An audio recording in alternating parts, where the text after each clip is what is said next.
Welcome back to Indy Style. The once every 10 years process known as redistricting begins today, September 14th.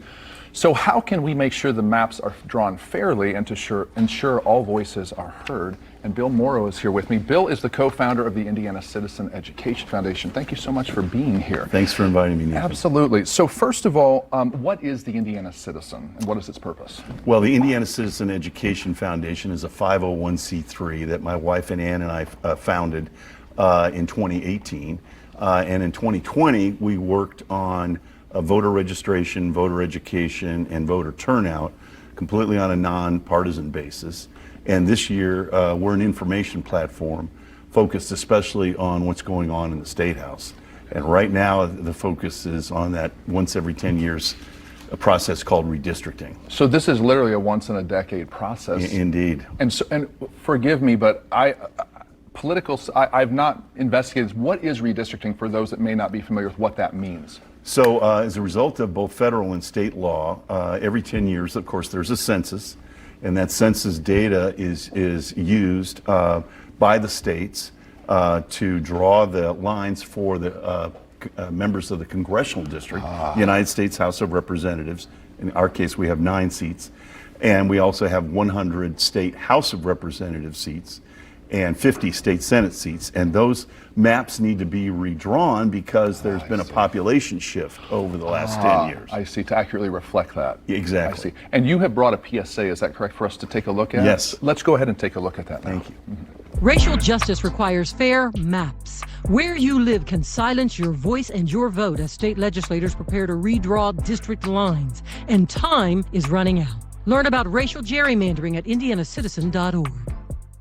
I appreciate you bringing that. Now, you will be taking part in an hour-long virtual town hall, is that correct? Correct. Tomorrow night. And what is that all about, and how can people participate in that? Well, yes, both through the Indianapolis Recorder and through WISH, there'll be an online town hall meeting.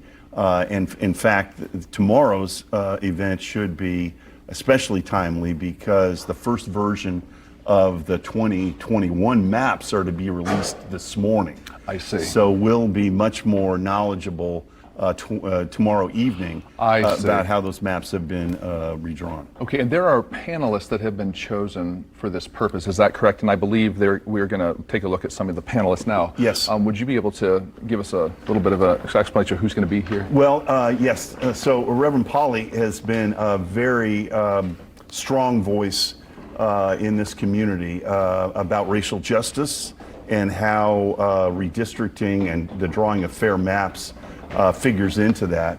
And Rima Shahid is with a wonderful organization called Women for Change.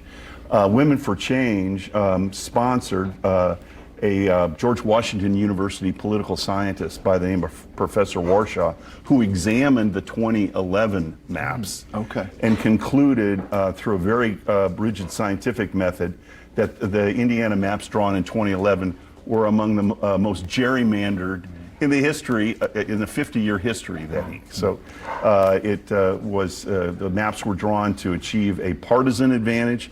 And so now the question is, 10 years later, is that same playbook going to be pulled out, or is this time around, are the maps going to be fairer? I see, I see. Where can people get more information on your organization, on the town hall? Where can they go, social media, website, etc.? Yes, indianacitizen.org. That's indianacitizen.org. We'll have all the information you need about redistricting, about how to get connected to the town hall meeting. We have built, I can say with some pride, the most information about redistricting than any other information outlet in Indiana. indianacitizen.org. Sounds wonderful. Bill Morrow, thank you so much for being here with us today. Appreciate that.